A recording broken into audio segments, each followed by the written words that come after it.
제가 최근에 한 나눔을 들었습니다. 몇 년 전에 친척 여동생이 나이가 많음에도 불구하고 불교 집안이지만 조건이 너무 좋고 훌륭한 남자와 교제하는 것이 정말 부럽다라고 말하면서 축복을 해준 적이 있었다는 거죠. 그런데 그 믿음이 좋은 여동생이 고민을 하다가 결국은 그 남자와 헤어지고 지금까지 노처녀로 혼자 살고 있다 라는 이야기였어요. 여러분 어떻게 생각하세요? 나이가 들어가면 아무래도 이제 그런 만남의 기회는 줄어들 것이고 그런 기회가 좀처럼 오지 않을 수도 있는데, 여러분 이 자매가 어리석은 선택을 한 것이겠습니까? 우리 이렇게 생각할 수 있죠. 결혼해서 전도하면 되지.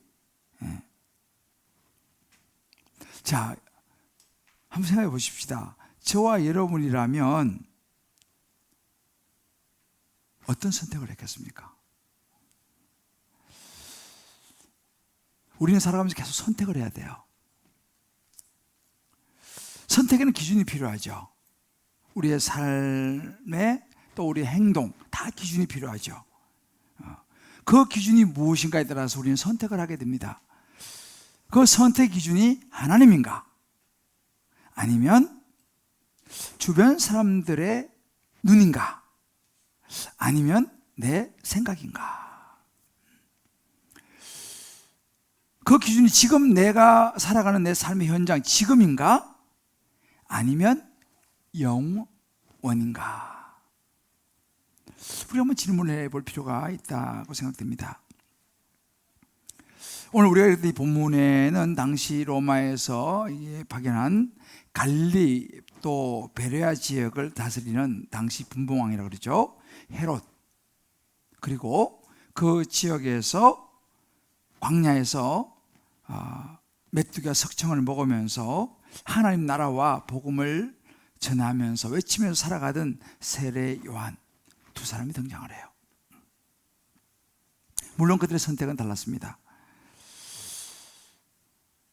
이 헤롯과 세례 요한의 선택, 여러분 이제 우리가 한번 보게 될 텐데요, 그 사람들을 보면서 물론 시대는 2000년 전과 지금 시대는 다르죠. 그렇지만 사실은 사람의 본성과 우리의 세상을 보는 기준은 크게 다르지 않다고 봅니다. 그래서 저와 여러분도 우리가 이제 선택을 하면서 이제 살아가는 삶인데 한번 좀 생각을 해보면 좋겠습니다. 그리고 성령께서 이 시간 우리의 삶의 현장에서 우리는 또 예수 믿으면 신앙생활하며 살아가는데, 저와 여러분이 하나님이 원하시는 올바른 선택,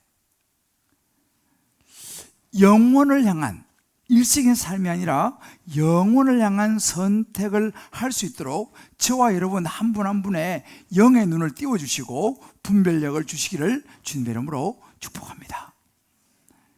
자, 그러면 세례 요한은 어떤 선택을 했을까요? 자신보다 사명을 선택했습니다. 동생의 아내를 마음에 들어서 빼앗아서 자기 아내로 만들어버린 당시 절대 권력자인 헤롯, 그 헤롯에게 세례 요한이 가서 말합니다. 그 일은 당신 동생의 여자를 차지한 것은 옳지 않습니다. 그건 죄입니다 라고 지적을 하죠. 헤롯에게 스스로 돌아볼 것을 촉구합니다. 그때 헤롯의 반응은 무엇이었습니까? 감히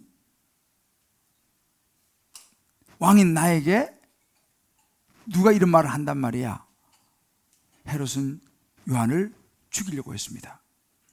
그렇지만 당시에 많은 사람들이 이 세례 요한을 선지자로 생각을 했기 때문에 만약에 죽였다가는 이 사람들이 들고 일어나고 밀란이 일어나면 곤란해지거든요. 그래서 죽이지 못하고 그저 옥에 가두게 돼요. 물론 이제 결국은 세례 요한은 죽임을 당하게 됩니다만, 자, 그러면 여러분 생각해 보세요. 지금 세례 요한이 가만히 있었으면 괜찮았을 텐데 찾아가서 가장 최고의 권력자에 가서 괜히 그런 말을 해가지고 죽임을 당하는 이런 상황을 초래한, 그래서 죽게 되는 세례 요한의 인생은 실패한 인생인가? 너무 억울하지 않은가? 그것도 그 젊은 나이에, 예수님보다 6개월 먼저 태어났습니다. 한창 젊을 때입니다. 여러분 어떻게 생각하세요? 이 낭비된 인생인가? 저도 한때는 좀 그런 생각을 해본 적이 있습니다. 너무 아깝다. 복음을 위해서 앞으로 할 일이 많은데, 아니 복음을 전하고 예수 믿으면 일이 잘 돼야지, 더 오래 살아야지, 열심히 전도하면서 이렇게 일찍 심지어 죽임을 당한다는 거, 이거 좀 너무한 거 아닌가? 하나님 어떻게 이렇게 하시나? 라는 생각을 해본 적이 있습니다. 여러분 어떠신지 모르겠어요, 이 세례 요한 보시면서요. 그런데 시간이 지나가면서 제가 깨닫는 것이 뭐냐면 관점이죠. 보는 관점이 다르구나. 그러니까 우리가 생각하는, 세상이 보는 관점과 하나님이 보시는 관점은 다르다는 것을 제가 깨닫게 됩니다. 세상의 관점에서 보면 이 세례 요한은요, 그냥 짧은 생을 살다가 간 비운의 사람이에요. 참 안 됐죠, 그죠? 근데 하나님의 관점에서 보면 그렇지 않아요. 하나님의 관점에서 보게 되면 이 땅을 구원하기 위해서 오신 예수님을 예비하기 위해서 자신의 사명을 충실하게 다 감당하고 떠난 사람이에요. 그 예수님이 이렇게 말씀하시죠. 내가 진실로 너에게 말하노니 여자가 낳은 자 중에 세례 요한보다 큰 이가 일어남이 없다. 지금까지 여자가 낳은 자녀 중에서 세례 요한이 가장 귀하다 라고 예수님께서 인정을 해 주셨어요. 이런 삶이라면 낭비라고 말할 수 있겠습니까? 여러분이 잘 아시는 사도 바울은 이렇게 고백했습니다. 내가 달려갈 길, 주 예수께 받은 사명, 이 사명이 뭐예요? 곧 하나님의 복음, 은혜의 복음을 전가하는 일, 이것을 마치는데 내 생명조차도 조금도 난 귀한 것으로 여기지 않는다 라고 바울이 고백합니다. 세례 요한과 같은 고백이죠. 정말 사명, 예수의 복음 전하는 것 위해서 목숨을 내놓아야 된다면 나는 기꺼이 내놓겠다 라고 고백하는 것이에요. 이게 사명의 길이죠. 이게 세례 요한이 그 길을 간 것이죠. 바울도 난 그 길을 가겠다 라고 이야기하고 있습니다. 한번 이런 나눔을 해주셨어요. 부담을 넘어서는 힘, 사명입니다. 이렇게 얘기하더라고요. 야, 이걸 읽으면서 맞다. 부담을 넘어서는 힘, 그게 사명이더라는 거예요. 그러니까 어떻게 보면 이 여리고 기도행진이라는 것도 사명의 선택인 것이죠. 뭐 조용히 혼자서 기도할 수 있고 뭐 여러 가지 할 수 있는데 하나님을 바라보는 그 걸음, 하나님이 내 인생에 개입하여 주시기를 간절히 간구하는 그 걸음, 그것은 어리석은 미련한 걸음이겠냐는 거죠. 이번에 한 분은 그런 간증을 하시더라고요. 여리고를 16년 돌았는데 16년 만에 남편이 교회 등록을 했다는 거예요. 그동안 그렇게 여리고를 돌아다니는데 16년째 여리고를 도니까 남편이 교회 등록을 하더라는 거예요. 할렐루야. 포기하지 않는 것도 믿음이에요. 내가 보니까 포기하지 않는 것도 믿음이에요. 한 집사님은 이런 고백을 하더라고요. 선이 악으로 돌아올지라도 기도를 멈추지 않을 것을 결단합니다. 더욱 영혼 구원에 집중하리라. 앞으로 전도할 때 거절당하더라도 자신을 치르는 사람이 있어도 하나님께 더욱 의지하며 나아가기 결단합니다. 이런 나눔을 하더라고요. 믿음의 선택이죠. 이게 여러분 세례 요한의 길입니다. 세례 요한은 이런 길을 선택했던 것이죠.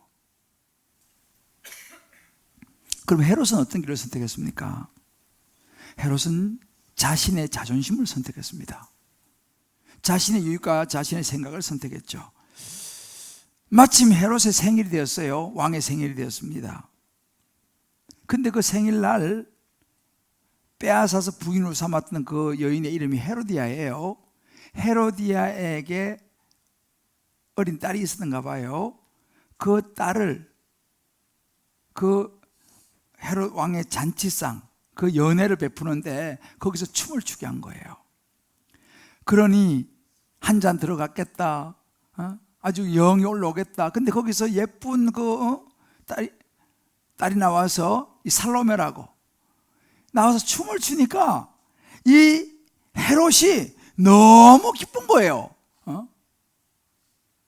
그래서 무슨 이야기를 하냐면, 야, 너 원하는 게 뭐냐? 네가 무엇이든지 내가 원하는 거 다 해줄게. 그래서 맹세를 해버려요. 맹세하고 약속을 해버립니다. 남자들 좀 이런 성향이 있죠. 좋으면 막 그냥 막 질러버리는 거. 조심해야 돼요. 헤롯이 그 약속을 해버리는 거예요. 이 딸이 뭘 알겠습니까? 엄마한테 가서 물었겠죠. 엄마, 이렇게 원하는 거 다 해달라는데 뭘 이야기하면 좋겠냐고. 헤롯이가 다 이야기하죠. 가서 세례 요한의 목을 달라고 해라. 끔찍한 이야기를 합니다. 얘 어린이 뭐 모르잖아요.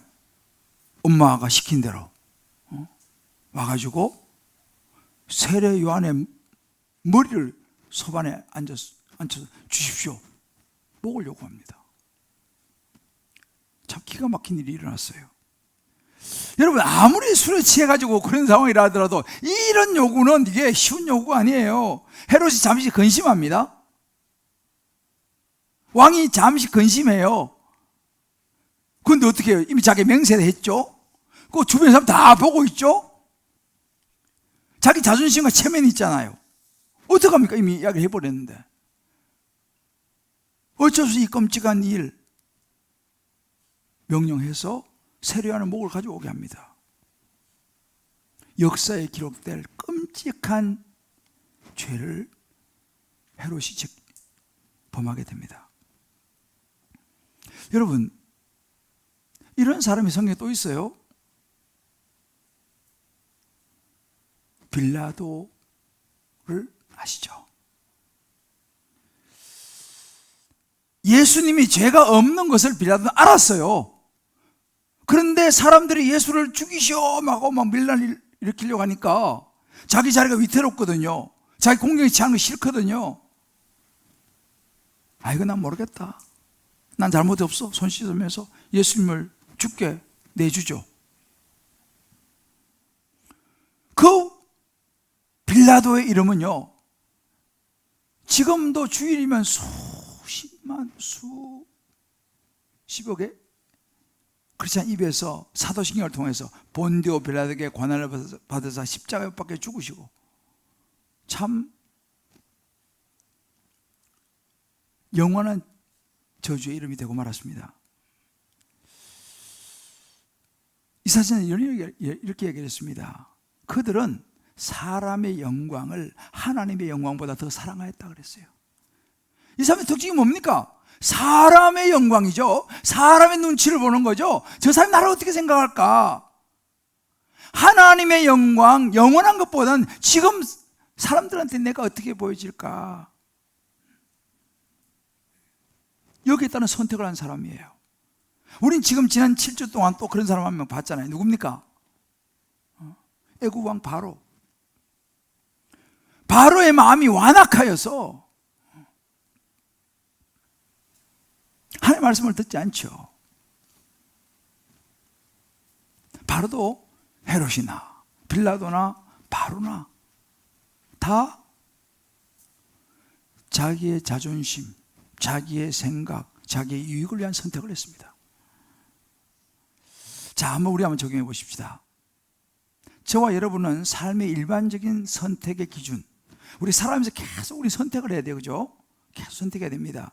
그 선택의 기준이 예수 그리스도 복음 중심의 사명입니까? 아니면 내 중심의 자존심입니까? 내 유익입니까? 내 생각입니까? 너무너무 중요한 선택의 기준이에요. 여러분 집에 가셨어요? 자녀들을 앉혀놓고, 자녀들도 이거 다 이해하는 내용이니까 선택의 기준을 꼭 같이 한번 나누시길 바라요. 다락방 가셔도 꼭 좀 나누시길 바랍니다. 왜? 우리는 결국 우리 인생은 이 선택의 기준을 따라가기 때문에 그렇습니다. 어떤 선택을 할 것이냐? 세례 요한의 선택을 할 것이냐? 헤롯의 선택을 할 것이냐? 자, 그렇다면 이제 저와 여러분은 여기서 생각할 것이 뭐냐면 어떤 길을 선택할 것인가, 이제 우리 구체적으로 생각해 볼 필요가 있어요.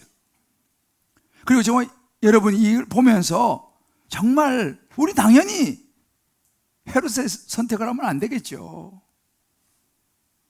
영혼을 향한 선택, 세례 요한의 선택을 하겠죠. 그리고 그래서 우리가 어떤 길을 선택하면 되느냐?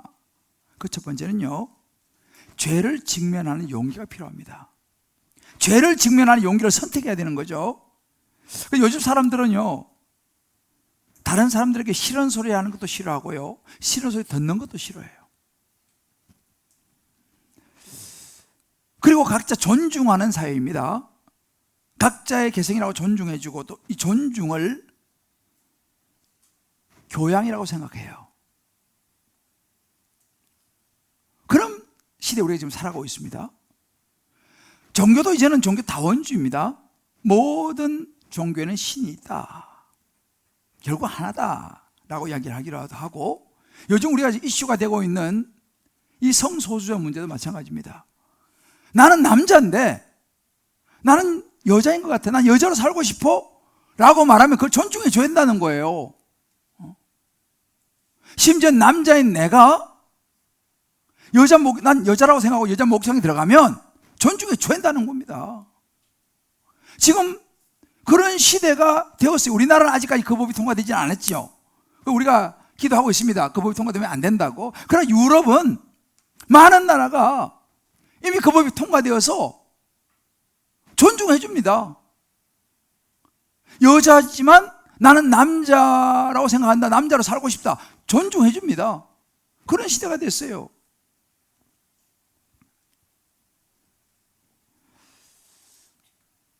여러분, 이것이 옳은 일일까요?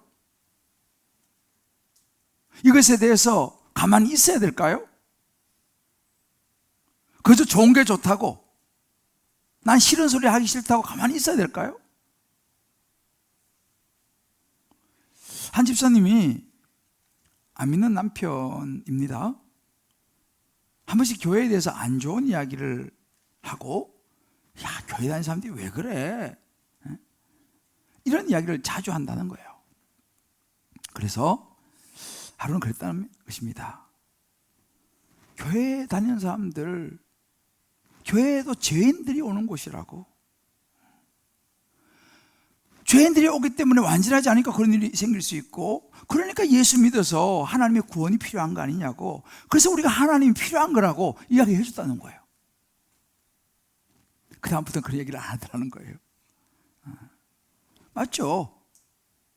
여러분, 우리는 잠깐 생각하면 교회 다니는 사람은 마치 완전한 사람, 교회는 마치 완전한 어떤 공동체라고 생각할지 모르지만 여러분, 그렇지 않습니다. 그리스도의 말이 맞죠? 여러분, 예수 믿는다고, 신앙생활 한다고 여러분 안 넘어집니까? 실수 안 합니까? 죄 안 짓습니까? 목사라고 해서 실수 안 하고 죄 안 짓습니까? 목사라고 완벽합니까? 다른 목사님들은 모르지만 저는 완벽하지 않아요. 넘어지기도 하고 실수하기도 하고. 여러분, 우리가 다니는 이 교회 공동체도 흠이 없고 깨끗하지 않습니다. 왜? 깨끗하지 않은 목사가 다니는 그 교회가 어떻게 완벽하게 깨끗하겠습니까? 이것을 우리가 인정을 해야 된다는 사실이에요.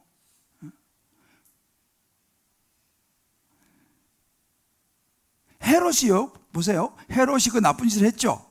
헤롯이 나쁜 짓을 한 것도 죄지만 더 큰 문제는 뭐냐? 그 죄를 인정하지 않았다는 거예요.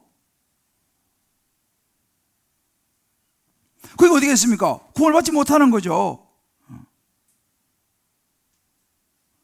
만약에 세례 요한이 와가지고 지적하고 당신 그 죄요 했을 때 아유 내가 실수한 것 같다, 내가 잘못한 것 같다 라고 회개했다면, 인정했다면 그는 구원받을 수 있는 기회가 있었겠죠.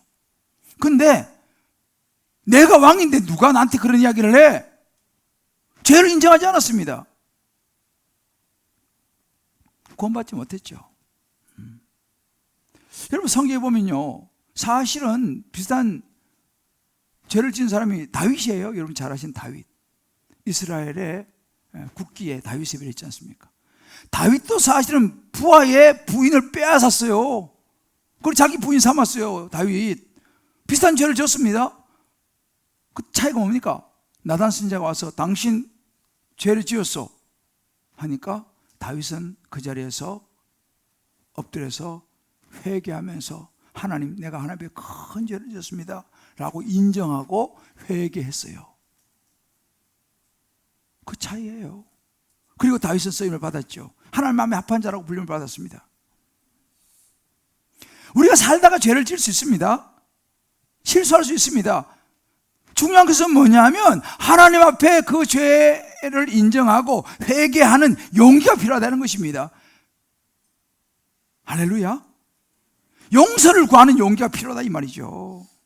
여러분 구원이 어디서부터 시작된지 아세요? 내가 죄 있는 것을 인정하고 하나님, 나는 죄에서 나를 구원이 필요합니다 라고 고백하면서 나아갈 때에 그런 사람이 예수를 믿게 되고 생명을 얻게 되는 거예요. 자기가 죄인 걸 인정해야지 구원이 임하는 것입니다. 물론 헤롯 왕도 양심의 가책을 받았어요. 오늘 13, 9절 보면 왕이 근심하나 그랬어요. 마음에 근심이 있었다 이 말입니다. 그렇지만 그는 마음에 찔림이 있었죠. 그런데 자기 죄를 지적하는 것을 받아들이기를 거절했어요. 내가 왕인데.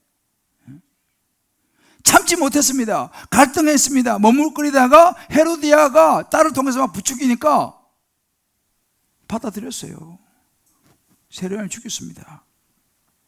그래서 오스보이나 학자는 이런 이야기를 했어요. 헤롯은 요한을 침묵하게 하는 데는 성공했지만 자기 자신의 죄의식을 침묵시키는 데는 성공하지 못했다 이 말이에요. 결국 양심의 가책을 넘어설 수는 없었어요.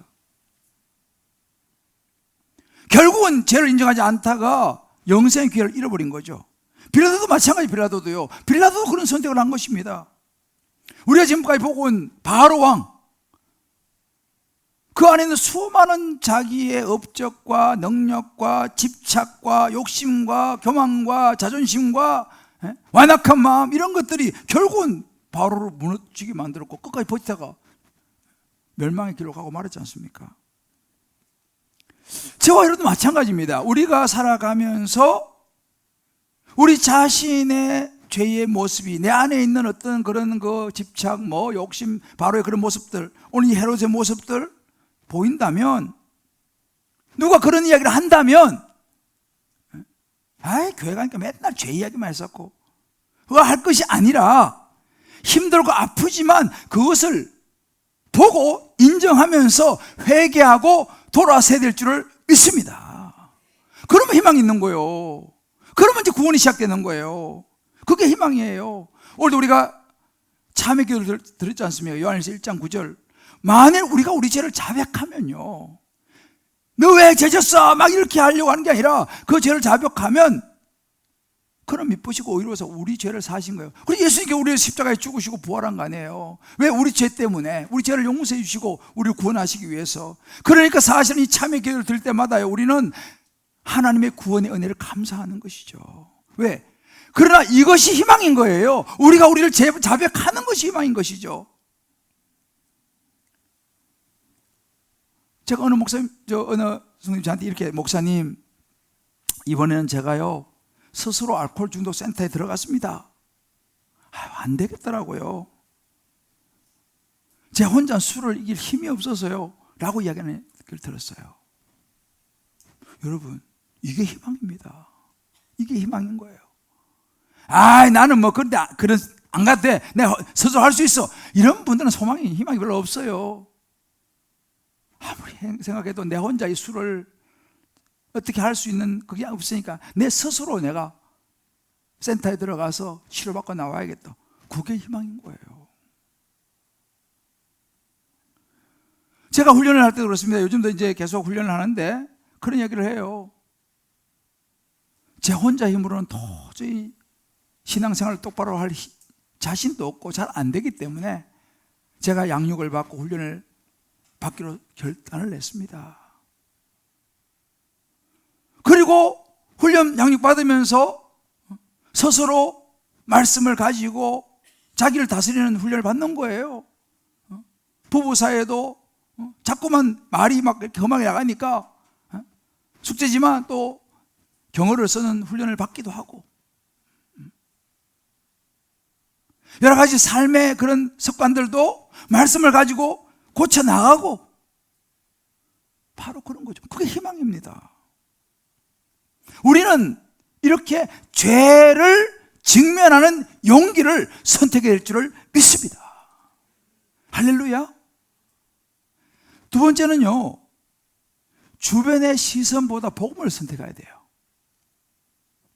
세례 요한은요, 예수를 위해서 살다간 사람입니다. 근데 세례 요한을 보면요, 사람들이요, 세례 요한이 정말 광야에서 메뚜기가 석청을 먹으면서 복음을 선포하면서 사니까 얼마나 거룩합니까? 막 몰려왔어요. 그에게 세례를 받기 시작했습니다. 우리만 인기가 막 올라간 거죠. 심지어 예수님이 찾아와서 세례 받았어요. 세례 요한한테 하나님의 아들 예수님께서 오셔서 세례 요한께 세례 받았습니다. 굉장한 사건이죠.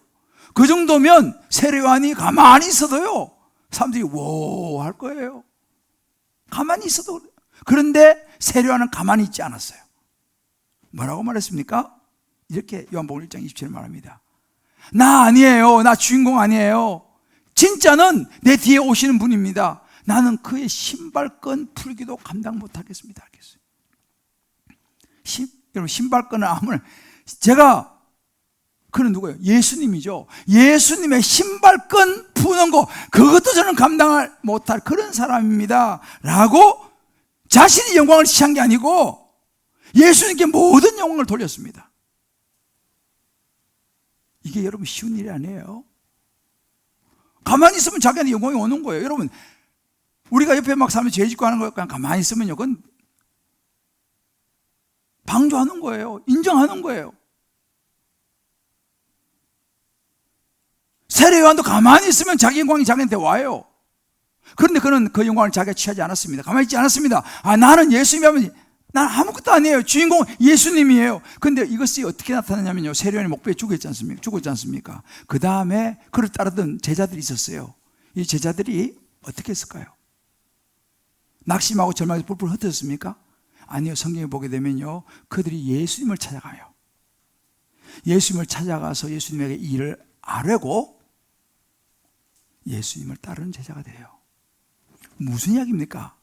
세례 요한이 너무너무 양육을 잘했던 거죠. 그 세례 요한이 자기가 영광을 취하고 했다면 그 제자들이 자기 죽고 나면 절망을 하시면 뿔뿔 흩어졌을 거예요. 그런데 그는 나 아니에요. 나 주인공 아니고 나는 예수님 신발끈도 풀기를 감당하지 못하는 예수님이 진짜입니다. 그분이 메시아입니다. 라고 가르쳐 놓으니까 그 제자들이 자기 죽고 나니까 그 예수님한테 가가지고 따르는 것. 이게 진짜입니다. 결국 세례 요한의 모든 사역의 중심은 자신이 아니고 예수님이었다는 사실이에요. 저는 이거 보면 굉장히 도전을 받아요, 사실은. 저도 이제 이렇게 목회를 하다가 언젠가 때가 되면 저도 이제 은퇴할 날이 오겠죠. 그때가 되면 제가 이제 평소에 어떻게 했는지 나오겠죠. 왜냐하면 교회를 나 중심으로 이끌었느냐 아니면 예수 중심으로 이끌었느냐 답이 나오는 거죠. 두려운 일이에요. 우리 교회가 변함없이 예수 중심으로 잘 간다면 저는 제대로 사역을 한 것이고, 그렇지 않다면 제가 제대로 사역을 못한 거죠. 교회도 마찬가지입니다. 어느 사람이 있습니다. 그 사람이 있을 때는 잘 됐다가 그 사람이 없어지고 나면 싹 사라진다면 그 사람은 사역을 잘 못한 거예요. 왜요? 자기가 주인공이 되어버렸으니까. 세례요한은 그러지 않았어요. 제가 이걸 보면서 굉장히 지금 도전을 받아요. 예수님이 주인공이 돼야 되는데. 그 제가 지난주에 선포했지 않습니까? 나는 예수 복음만 전하다 끝내겠다. 왜? 내가 주인공 되면 안 되니까. 이 헤롯과는 완전히 다른 선택을 한 사람이 세례요한입니다. 저와 여러분의 선택도 사람의 시선, 나의 유익을 따라가는 것이냐, 아니면 예수 그리스도를 따라가는 것이냐, 여기에 우리 중요한 선택이 있는 것입니다. 그런데 예수님을 따라가는 길은요, 세상 사람들 볼 때는 좀 미련하다, 꼭 저렇게 해야 되나, 라는 일이 있을 가능성이 많습니다. 요즘 현대인들이 제일 싫어하는 게 뭔지 아세요? 손해보는 거.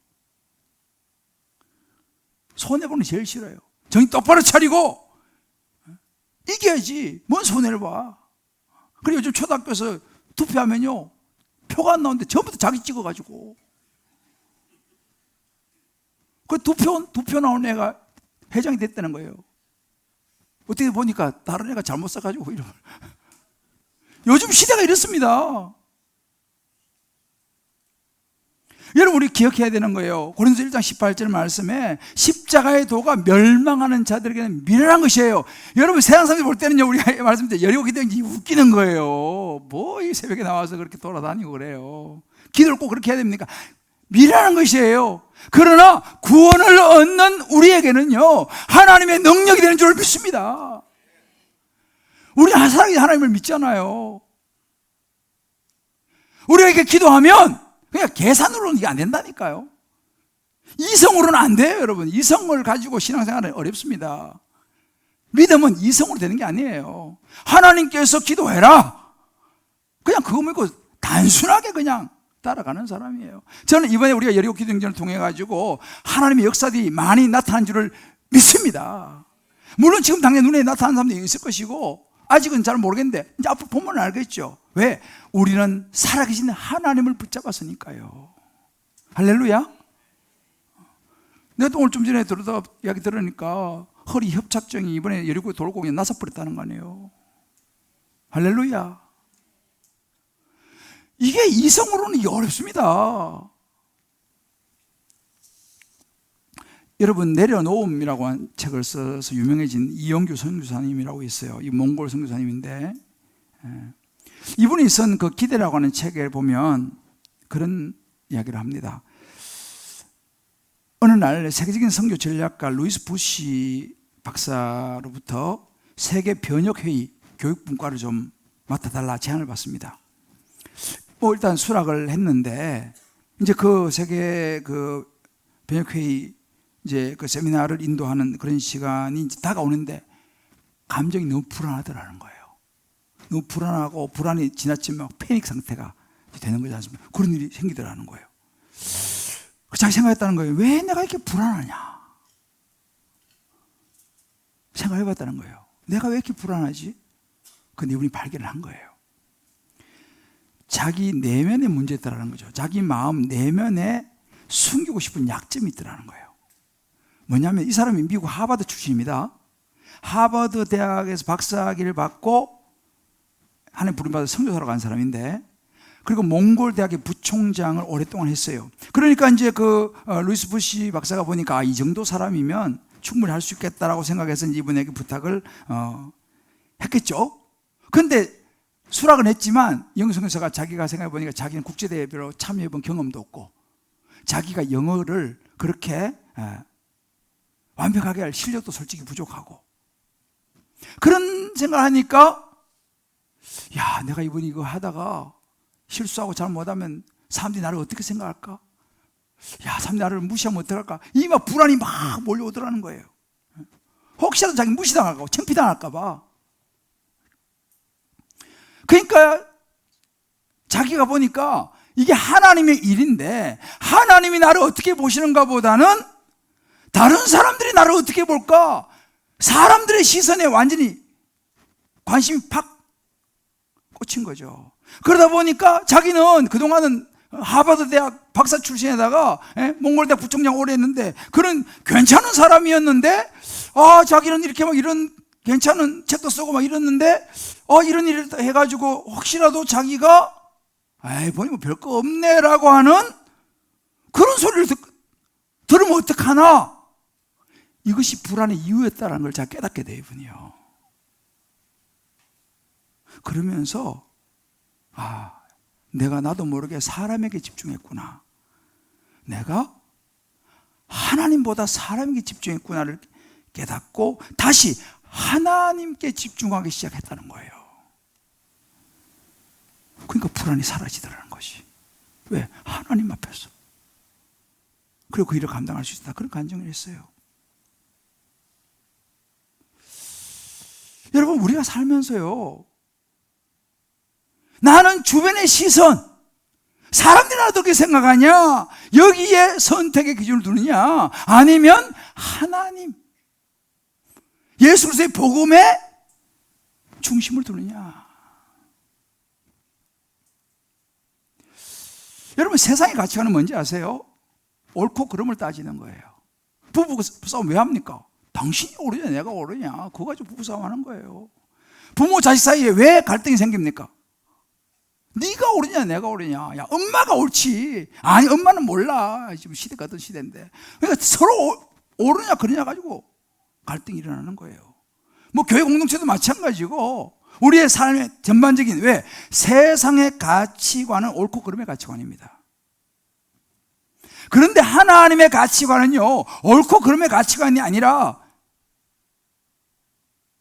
복음 중심의 가치관이에요. 어떻게 하면 영혼 구원의 역사가 일어날 것인가? 어떻게 하면 내 자녀가 예수 믿고 내 남편 혹은 아내가 주변 사람이 예수 믿을 것인가? 여기에 초점을 맞춰가지고 조금이라도 내가 믿음이 돼 있다면 그렇지 못한 사람을 섬기는 거예요. 왜? 내가 그래도 믿음이 좀 있고 내가 예수 믿으니까 아직 믿음이 약한 사람을 내가 져주는 거죠. 이게 하나님 나라의 가치관인 거예요. 져주는 거. 믿음 있는 사람이 져주는 거예요. 한 분이 제가 이런 얘기를 참 인상 깊었어요. 목사님, 저만 죽으면 돼요. 자기만 지면 된다는 거예요. 자기만 자존심을 구기면 된다는 거예요. 내가 참으면 된다는 거예요. 맞아요. 근데 이게 어려워요. 세례 요한이 이 길을 간 거예요. 복음을 위해서 자기의 생명을 내어놓았지 않습니까? 그러니까 많은 사람이 살아났지 않습니까? 예수님도 이 길을 갔죠. 우리를 위해서 십자가에 못 박혀 죽으시고 부활해 죽음의 길을 선택했습니다. 그래서 많은 우리가 구원을 받았지 않습니까? 내가 죽어야지 가정이 살고, 내가 죽어야지 교회가 살고, 내가 죽어야지 공동체 살아난다는 사실입니다. 할렐루야. 근데 이게 어려워요. 참 어려워요. 이렇게 말하는 저도 정말 어렵습니다. 목회하면서도 잘 안 죽어져요. 죽는가 싶으면 살아나고, 죽었는가 싶으면 또 살아나. 이게 완전히 죽은 게 아니라 기절한 거지.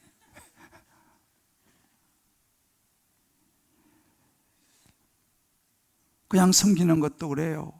그냥 섬기면 되는데 내가 이렇게 정말 이렇게 잘해줬는데 어떻게 저럴 수가 있냐. 이 섭섭한 마음이 올라오더라니까. 제 안에요. 내 의가 올라오더라니까요. 그럼 나도 모르게 내 안에서 또 이 옳고 그름을 나누고 있는 내 모습을 보면서 하나님 앞에서 참 부끄러울 때가 있어요. 목사님, 저도 참 이게 어렵습니다. 근데 세례 요한을 보면서 다시 마음을 추스리는 거예요. 야, 세례 요한, 주변의 시선과 사람보다는 복음을 선택했어. 예수님을 선택했어. 예수님을 위해서라면 내가 죽어야지. 한번 적용해 보십시다. 우리는 먼저 주의 은혜를 받은 자로서 이번에 따뜻한 동행이 시작됩니다. 이제 다음 주 다락방, 그 다음 주 이제 교회에서 하는데, 따뜻한 동행에 믿지 않는 오이코스를 초대할 때 무엇 때문에 우리는 주저합니까? 상대방이 싫어할까봐, 교회 한번 가자 말하면 상대방이 싫어할까봐, 관계가 어색해질까봐, 남의 눈을 의식하면서 저 사람이 나를 어떻게 생각할까 싶어서 교회 한번 가자고 아직도 내가 초청장을 내밀지 못하고 초청하지 못하고 있지는 않습니까?